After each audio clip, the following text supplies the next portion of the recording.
Hello everyone, welcome to Jyotsna study zone. Friends, आप सब कैसे हैं? आई होप कि आप सब अच्छे ही होंगे और आप सबका नव वर्ष अच्छे से बीत रहा होगा और आप सभी जो है अपनी आने वाली आगामी परीक्षाओं की तैयारियां भी खूब अच्छे से कर रहे होंगे। तो फ्रेंड्स, जैसा कि आप सभी को पता है कि केंद्रीय विद्यालय की जो वैकेंसी आई हुई है उसका जो एग्ज़ाम है वो फरवरी से मार्च के बीच में होने की पूरी संभावना है। यानी कि केंद्रीय विद्यालय का जो एग्ज़ाम है वो फरवरी से मार्च के बीच में कभी भी हो सकता है। तो फ्रेंड्स, इसी को देखते हुए हम अपने केंद्रीय विद्यालय के लास्ट ईयर के पेपर को सॉल्व करेंगे, जो कि 2018 में हुआ था। 2018 में जो म्यूज़िक पेपर यानी कि जो संगीत का पेपर हुआ था उसी को आज हम सॉल्व करेंगे और देखेंगे कि उसमें कैसे कैसे म्यूज़िक के क्वेश्चंस पूछे गए थे। तो जैसा कि आप सब जानते ही होंगे कि लास्ट ईयर यानी पहले जो है जो केंद्रीय विद्यालय का जो एग्ज़ाम होता है इसमें कुल 150 क्वेश्चंस पूछे जाते थे, लेकिन इस बार से इसमें कुछ चेंजेस आपको देखने को मिलेंगे। वो चेंजेस ये हैं कि इसमें अब की बार क्वेश्चंस की संख्या को इंक्रीज़ कर दिया गया है, यानी कि बढ़ा दिया गया है। पहले जो आप 150 क्वेश्चन यानी कि 150 क्वेश्चंस देखते थे, वहीं इस बार आपको 180 क्वेश्चंस देखने को मिलेंगे, जिसमें से कि 100 क्वेश्चंस जो होंगे वो सब्जेक्ट बेस्ड होंगे और जो 80 क्वेश्चंस होंगे वो फर्स्ट पार्ट के पूछे जाएंगे, उसमें जनरल पार्ट का क्वेश्चंस रहेगा। तो इसी को ध्यान में रखते हुए हम आज जो है अपने म्यूज़िक सब्जेक्ट के पेपर को सॉल्व करेंगे, जिसमें कि 100 क्वेश्चंस हैं, जिसमें से आज हम उन 100 क्वेश्चंस में से 20 क्वेश्चंस को सॉल्व करेंगे। तो जैसा कि आप ये देख पा रहे हैं स्क्रीन पे, ये लास्ट ईयर का क्वेश्चन पेपर है केंद्रीय विद्यालय का। इसमें आप देख पा रहे हैं ये निर्देश भी दिए हुए हैं। तो इसमें आप ये देखिए, फर्स्ट पार्ट में यानी भाग 1 में जो है सामान्य हिंदी और सामान्य अंग्रेजी के जो है 10-10 क्वेश्चंस आए थे मीन्स पहले, और भाग 2 में जो है सामान्य ज्ञान और समसामयिक घटनाओं के जो है 10 क्वेश्चंस, तार्किक योग्यता यानी रीजनिंग के 10 क्वेश्चंस, कंप्यूटर के 10 क्वेश्चंस और संबंधित विषय जो सब्जेक्ट बेस्ड हैं उसके 51 से लेकर 150 यानी कि 100 क्वेश्चंस पूछे गए थे। तो इस प्रकार ये जो इन जो क्वेश्चंस की जो टोटल हो रहा है वो हो रहा है 150 क्वेश्चंस। लेकिन इस बार आपको 150 क्वेश्चन देखने को नहीं मिलेंगे, बल्कि 180 क्वेश्चंस आपको देखने को मिलेंगे, जिसमें से जो है 80 क्वेश्चंस जो होगा वो जनरल पार्ट का होगा, जनरल अवेयरनेस के होंगे, और बाकी जो 100 क्वेश्चंस होंगे वो सब्जेक्ट बेस्ड होंगे। तो चलिए आज हम देखते हैं अपने म्यूज़िक पार्ट को कि हमारा लास्ट ईयर पेपर कैसा आया हुआ था। ये देखिए फ्रेंड्स, आप देख सकते हैं कि सामान्य हिंदी के ये क्वेश्चंस हैं। ये 10 क्वेश्चन सामान्य हिंदी के हैं, फिर सामान्य अंग्रेजी के क्वेश्चंस आएंगे, 10 क्वेश्चंस इंग्लिश के रहेंगे, फिर सेकंड पार्ट में जो है सामान्य ज्ञान की क्वेश्चंस रहेंगे 10, जिसमें करंट अफेयर्स भी पूछा जाएगा। और इसी के साथ साथ अगर आप देखें तो 10 क्वेश्चंस जो हैं वो रीजनिंग के भी रहेंगे, यानी तार्किक योग्यता के भी 10 क्वेश्चंस पूछे जाएंगे। और इसी में आप 10 क्वेश्चन देख सकते हैं ये उसके हैं। और कंप्यूटर देखिए यहाँ से स्टार्ट हो रहा है, कंप्यूटर के भी क्वेश्चंस आप देख सकते हैं 10 क्वेश्चन। अब यहाँ से अपना संगीत विषय स्टार्ट हो रहा है। तो आप देख सकते हैं कि हमारा जो संगीत विषय है यानी कि सेकंड पार्ट जो हमारा है वो म्यूज़िक पार्ट है, तो इसी को आज हम सॉल्व करेंगे। तो चलिए हम स्टार्ट करते हैं। और स्टार्ट करने से पहले अगर आप मेरे चैनल पर नए हैं तो चैनल को सब्सक्राइब कर लीजिए और बेल आइकन को प्रेस कर दीजिए, जिससे कि चैनल पर आने वाली सभी इन्फॉर्मेशन सबसे पहले आपको मिले। आप टेलीग्राम को भी ज्वाइन कर सकते हैं, जिसमें भी आपको इस वीडियो का PDF मिल जाएगा। तो चलिए हम आज के सेशन को स्टार्ट करते हैं और कुल 20 क्वेश्चंस को सॉल्व करते हैं। आज का हमारा पहला क्वेश्चन है, पाश्चात्य संगीत में शुद्ध ध्रुवत की सही आंदोलन संख्या क्या है? इसमें आपको बताना है कि शुद्ध ध्रुवत की पाश्चात्य संगीत में उसकी आंदोलन संख्या क्या होती है? 398, 402 या 404? इसका सही आंसर क्या होगा? तो जो पाश्चात्य संगीत की अगर बात करें तो पाश्चात्य संगीत में सा की यानी कि सा की आंदोलन, मैं यहाँ लिख देती हूँ साइड में। पाश्चात्य संगीत में सा की आंदोलन संख्या जो होती है वो है 240, और रे की होगी 270, गा की होती है 300, माँ की होती है 320, पा की होती है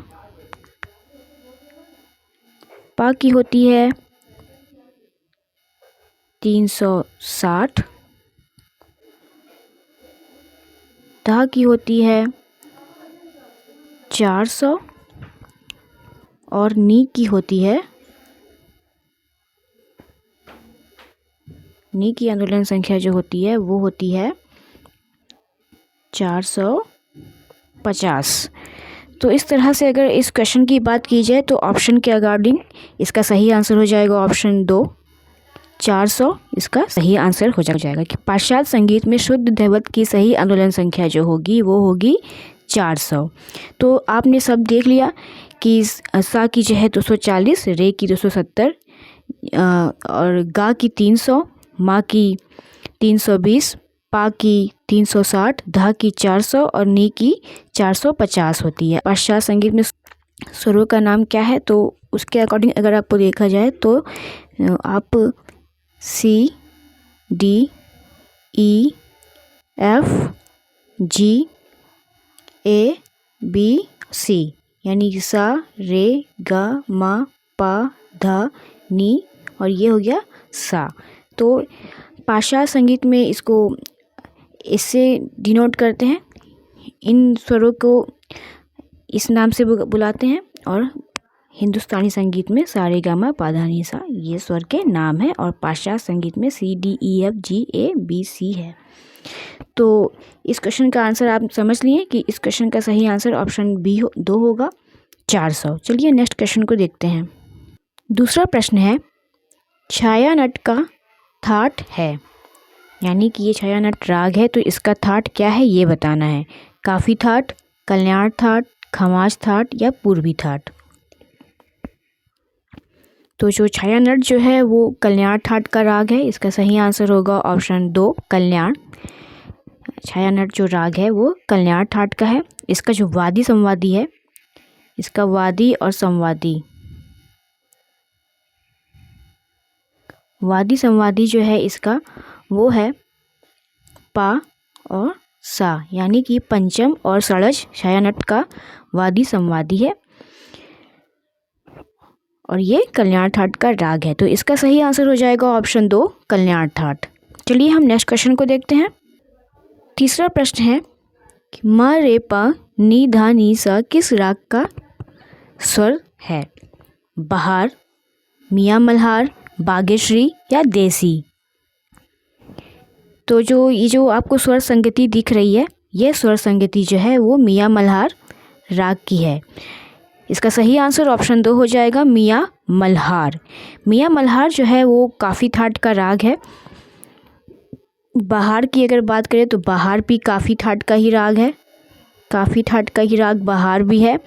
और बागेश्री भी जो है वो भी काफ़ी थाट का ही राग है। तो बहार, बागेश्री और मियाँ मल्हार ये तीनों ही काफ़ी थाट के राग हैं, लेकिन जो ये देशी है ये है आसावरी थाट का राग है। ये देसी आसावरी थाट का राग है। इसका सही आंसर हो जाएगा ऑप्शन 2 मियाँ मल्हार।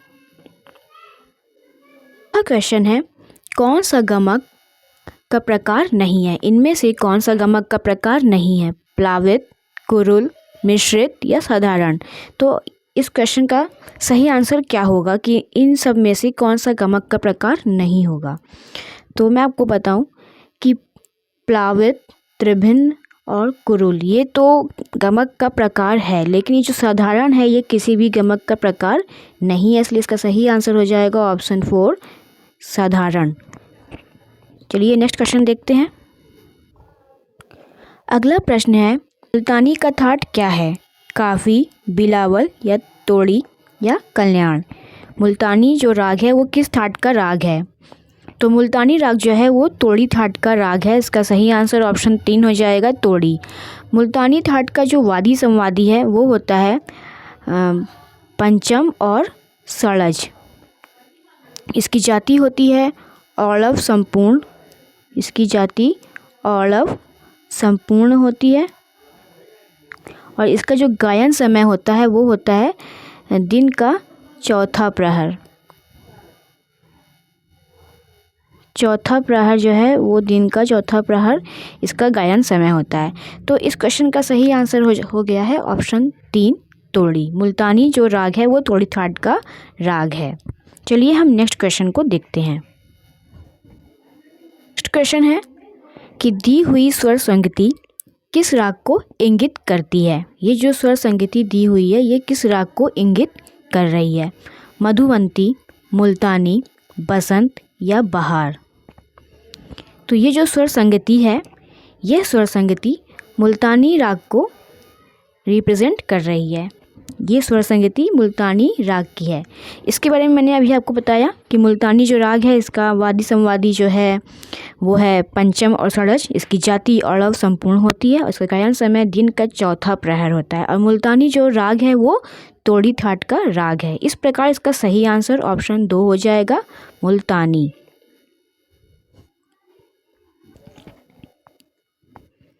नेक्स्ट क्वेश्चन है निम्नलिखित में से किस गेय विद्या की पखावज प्रसंगत की जाती है। राग सागर, ध्रुपद, ख्याल या रागमाला। तो इसका सही आंसर होगा ऑप्शन 2 ध्रुपद। ध्रुपद जो एक ऐसी गेय विद्या है जिसकी जो है पखावज प्रसंगत की जाती है। तो इसका सही आंसर ऑप्शन 2 हो जाएगा, ध्रुपद। चलिए नेक्स्ट क्वेश्चन को देखते हैं। अगला प्रश्न है भारत रत्न सम्मान किसे मिला हुआ है।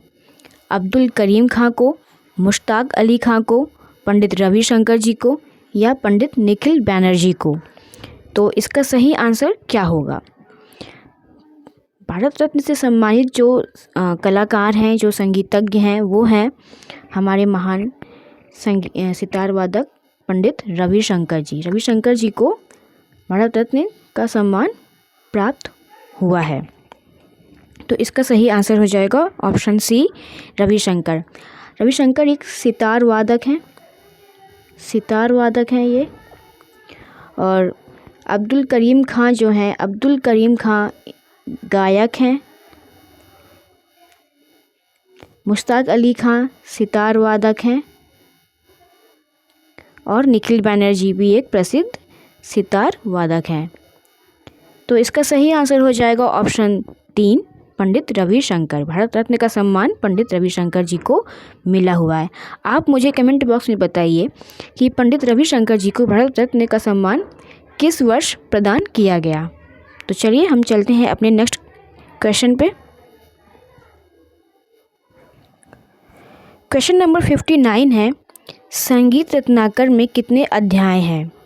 6, 7, 10 या 5। तो ये तो आप सभी को पता होगा कि संगीत रत्नाकर में कुल 7 अध्याय होते हैं। इसे जो है सप्ताह अध्यायी के नाम से भी जाना जाता है।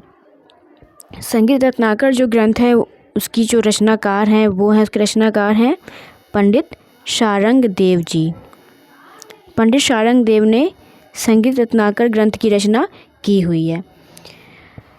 और जो ये सप्ताह अध्यायी जो हैं तो इसके 7 अध्यायों के नाम क्या आपको पता है, क्या आप बता सकते हैं। अध्यायों के नाम पता है तो बहुत ही अच्छी बात है, और अगर नहीं पता है तो भी कोई बात नहीं, मैं आपको बता देती हूँ कि जो इसका पहला अध्याय है वो है स्वर अध्याय। स्वर अध्याय, ठीक है, स्वर अध्याय है। दूसरा है इसका राग विवेक अध्याय, राग विवेका अध्याय। तीसरा अध्याय जो है वो है प्रकीर्णा अध्याय, प्रकीर्णा अध्याय है। चौथा अध्याय जो है वो है प्रबंध अध्याय, प्रबंध अध्याय।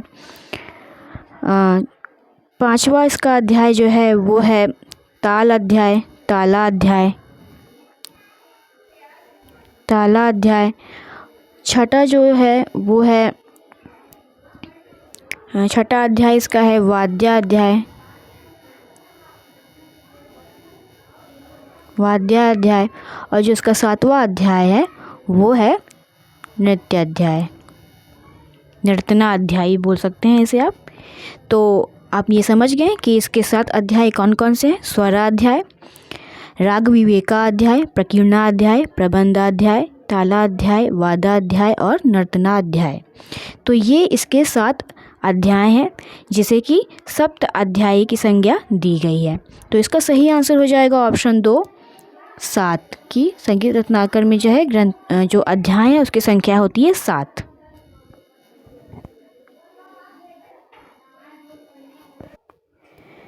Question number 60। गौड़ मल्हार का वादी संवादी है मासा, पारे, धाग या रेपा, मध्यम सड़ज, पंचम ऋषभ, धैवत गंधार या ऋषभ और पंचम। गौड़ मल्हार का जो वादी संवादी है स्वर है वो है मध्यम और सड़ज। तो इसका सही आंसर होगा ऑप्शन 1, मध्यम और सड़ज। गौड़ मल्हार जो है वो खमाज थाट का राग है। गौड़ मल्हार खमाज थाट का राग है। इसका वादी संवादी मध्यम और सड़ज है।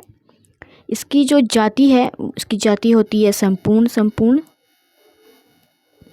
इसकी जाति संपूर्ण होती है और इसका गायन समय होता है रात्रि का दूसरा प्रहर।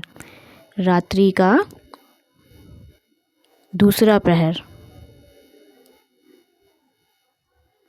दूसरा प्रहर इसका गायन समय है। तो इसका सही आंसर हो गया ऑप्शन 1, मध्यम और सड़ज है। चौताल को किस बाज में बजाया जाता है? चौताल यानी कि 4 ताल। चौताल यानी कि 4 ताल। तो 4 ताल को किस बाज में बजाया जाता है? खुला बाज, बंद बाज, समेट बाज या प्रस्तार बाज। तो चौताल यानी कि 4 ताल को खुले बाज में बजाया जाता है। इसका सही आंसर हो जाएगा ऑप्शन 1, खुला बाज। तो ये जो 4 ताल है, ये 4 ताल जो है 12 मात्रे की ताल होती है। इसमें 6 विभाग होते हैं और इसमें जो है 4 ताली होती है और 2 जो है खाली होती है। ये जो है खुले बोल की ताल होती है। तो इसका सही आंसर हो जाएगा ऑप्शन 1, खुला बोल की चौताल या 4 ताल खुले बाज में बजाया जाता है। खुले बाज की ताल है ये। तो इसका सही आंसर ऑप्शन 1। हम नेक्स्ट क्वेश्चन पे पहुंचते हैं। नेक्स्ट क्वेश्चन, सुबह से शुरू करते हुए प्रदर्शन के समय के अनुसार रागों का सही क्रम बताना है। यानी कि इसमें बताना है कि जो राग सुबह यानी कि प्रातःकाल गाए जाते हैं उसे पहले रखना है, उसके बाद के राग को बाद में और उसके बाद के राग को उसके अकॉर्डिंग रखना है। कि जो सुबह प्रातःकाल गाया जाता है उसे पहले रखना है, दोपहर वाले को बाद में, शाम वाले को बाद में और रात्रि वाले को बाद में। तो इस तरह से जो है समय के अनुसार रागों का सही क्रम व्यवस्थित हमें करना है। तो इसमें कुछ राग दिए हुए हैं जैसे कि विभास, जौनपुरी, मुल्तानी, पूरिया, पूरिया विभास, जौनपुरी, मुल्तानी, जौनपुरी विभास, पूरिया, मुल्तानी या विभास, मुल्तानी, जौनपुरी और पूरिया। तो हम शुरू से स्टार्ट करते हैं। यानी कि अगर विभास की बात की जाए तो विभास का जो गायन समय है वो है प्रातःकाल। विभास राग को प्रातःकाल गाया जाता है। जौनपुरी राग की अगर बात करें तो जौनपुरी राग जो है दोपहर में वादन गायन योग है। जौनपुरी का गायन दोपहर में किया जाता है। मुल्तानी राग की बात करें तो मुल्तानी राग को सायंकाल और पूरिया राग को भी सायंकाल या दिन के अंतिम प्रहर में गाया जाता है। तो इस प्रकार अगर देखा जाए तो ये पहला ही क्वेश्चन सही हो जा रहा है कि विभास, जौनपुरी, मुल्तानी और पूरिया कि सबसे पहले प्रातःकाल में विभास, फिर दोपहर में जौनपुरी, उसके बाद सायंकाल मुल्तानी और सायंकाल को ही पूरिया का गायन किया जाता है। तो इस प्रकार इसका सही आंसर ऑप्शन 1 हो जाएगा, विभास, जौनपुरी, मुल्तानी और पूरिया। नेक्स्ट क्वेश्चन है, 10विध राग वर्गीकरण का उल्लेख किस में किया गया है? 10विध राग वर्गीकरण का उल्लेख किस ग्रंथ में किया गया है? संगीत सारामृत, संगीत राज, संगीत रत्नाकर या संगीत भाष्य। तो दसविध राग वर्गीकरण का उल्लेख जो है वो संगीत रत्नाकर में किया गया है, जिसको कि पंडित शारंग देव जी ने लिखा है। पंडित शारंग देव जी ने इसको लिखा है। कब लिखा है? 13वीं शताब्दी में पंडित शारंग देव जी ने संगीत रत्नाकर ग्रंथ की रचना की हुई है 13वीं शताब्दी में। इस प्रकार इसका सही आंसर हो जाएगा ऑप्शन 3 संगीत रत्नाकर। नेक्स्ट क्वेश्चन है, पूरिया में किस स्वर संगति का प्रयोग होता है? कोमल रेधा, सा मा, नी धा या नी मा? पूरिया राग जो कि मारवा थाट का राग है, तो इसमें जो है नी मा की स्वर संगति अधिक होती है। तो इसका सही आंसर हो जाएगा ऑप्शन 4 निषाद और तीव्र मध्यम स्वर की जो संगति होती है वो पूरिया राग में अधिक होती है। तो इसका जो सही आंसर है ऑप्शन 4 हो जाएगा नी और मा। अगला प्रश्न है, केवल सेमी टोन पर आधारित स्केल को क्या कहते हैं? माइनर स्केल, डायटोनिक स्केल, समानांतरणीय स्केल या क्रोमैटिक स्केल? तो जो स्केल केवल और केवल सेमीटोन पर आधारित होती है उसे कहते हैं क्रोमैटिक स्केल। तो इसका सही आंसर ऑप्शन 4 हो जाएगा क्रोमैटिक स्केल। नेक्स्ट क्वेश्चन है, बिना किसी क्रम अथवा सिलसिले से ली जा रही तान को क्या कहते हैं? कूट तान, गिटकरी तान, सरोग तान या सपाट तान? तो बिना किसी क्रम या फिर बिना किसी सिलसिले की जो तानें ली जा रही हैं उसे कहते हैं कूट तान। इसका आंसर हो जाएगा ऑप्शन ए कूट तान। और जो तानें बिल्कुल सीधी ली जाती है उसे कहते हैं सपाट तान। तो इस क्वेश्चन का सही आंसर ऑप्शन 1 हो जाएगा कूट तान।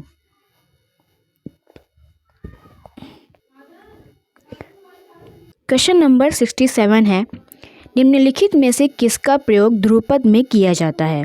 तान का, बोल तान का, उपज का या बोल बनाव का? तान, बोल तान और बोल बनाव ये जो है ध्रुपद में प्रयोग नहीं किया जाता, बल्कि उपज का प्रयोग ध्रुपद में किया जाता है। इस प्रकार इस क्वेश्चन का सही आंसर ऑप्शन 3 उपज हो जाएगा। उपज का प्रयोग ध्रुपद में किया जाता है। इसका सही आंसर ऑप्शन 3 उपज। क्वेश्चन नंबर 68, पंडित रविशंकर के गुरु कौन थे? उस्ताद अलाउद्दीन खां, उस्ताद अल्लाह रखा खां, उस्ताद अली अकबर खां या उस्ताद इमदाद खां? तो पंडित रविशंकर के जो गुरु थे वो थे उस्ताद अलाउद्दीन खां, बाबा अलाउद्दीन खां। तो अलाउद्दीन खां जो है वो मैहर घराने के थे। इसका सही आंसर हो जाएगा ऑप्शन 1 उस्ताद अलाउद्दीन खां। पंडित रविशंकर जी के गुरु अलाउद्दीन खां। क्वेश्चन नंबर 69 है, विभास का वादी संवादी क्या है? पा रे, ग ध, रे ध या ध रे? विभास राग जो कि भैरव थाट का राग है, विभास राग जो है वो भैरव थाट का राग है। इसका जो वादी संवादी है वो है कोमल धा और कोमल रे, विभास का वादी संवादी है। तो विभास जो कि भैरव थाट का राग है, विभास जो है भैरव थाट का राग है। इसका वादी संवादी कोमल धैवत और कोमल ऋषभ है। इसकी जो जाति होती है उसकी जाति है औड़व जाति, और इसका जो गायन समय है वो है प्रातःकाल, जैसा कि मैंने अभी आपको पहले भी बताया है इसके बारे में। तो आप समझ गए कि विभास का वादी संवादी कोमल धैवत और कोमल ऋषभ है। यह जो है भैरव थाट का राग है, इसकी जाति औड़व है और इसका गायन समय प्रातःकाल है। तो इस क्वेश्चन का सही आंसर ऑप्शन 4 हो जाएगा कोमल धा और कोमल रे। चलिए हम नेक्स्ट क्वेश्चन पे चलते हैं जो कि आज का लास्ट क्वेश्चन है। क्वेश्चन नंबर 70 जो कि आज का लास्ट क्वेश्चन है। क्वेश्चन है, आड़ा चौताल में किन मात्राओं पर खाली है? 4 8 12 पर, 3 5 9 पर, 5 8 13 पर या 5 9 13 पर। आड़ा चौताल जो कि 14 मात्रा की ताल है, इसमें 7 विभाग होते हैं और 1, 3, 7 और 11 मात्रा पर ताली होती है और 5, 9, 13 पर 5, 9, 13 पर जो है खाली होती है। तो इस प्रकार इसका सही आंसर हो जाएगा ऑप्शन 4, 5, 9, 13। आड़ा चौताल में 5, 9, 13 मात्रा पर खाली होती है, तो इसका सही आंसर ऑप्शन 4 हो जाएगा। तो फ्रेंड्स, ये थे प्रीवियस ईयर के क्वेश्चन पेपर के 20 क्वेश्चंस आज हम लोगों ने हल कर लिए, इसको हम लोगों ने सॉल्व कर लिया। तो आप लोग इसे देख लीजिएगा, अपनी प्रैक्टिस कर लीजिएगा और अगर इन क्वेश्चंस में कुछ भी डाउट हो तो कमेंट बॉक्स में आप पूछ सकते हैं। और ये वीडियो आपको कैसी लगी कमेंट में ज़रूर बताइएगा। अगर आपको ये अच्छा लगा हो तो वीडियो को लाइक कीजिएगा और शेयर कीजिएगा और चैनल को सब्सक्राइब करके बेल आइकन को ज़रूर से प्रेस कर दीजिएगा ताकि चैनल पर आने वाली सभी वीडियो सबसे पहले आपको मिले। इसके साथ ही साथ आप मेरे टेलीग्राम चैनल पर भी ज्वाइन हो सकते हैं, जिसका कि लिंक मैंने अपने डिस्क्रिप्शन बॉक्स में दिया हुआ है। टेलीग्राम चैनल पर मैं समय समय पर क्विज़ेस कराती रहती हूँ। परीक्षा से संबंधित कुछ जो भी नोटिफिकेशंस होते हैं एग्ज़ाम से रिलेटेड, वो भी मैं शेयर करती रहती हूँ, तो उसे भी आप ज्वाइन कर सकते हैं। तो फ्रेंड्स, चलिए हम लोग मिलते हैं नेक्स्ट वीडियो में इसके आगे के क्वेश्चंस के साथ। Thank you.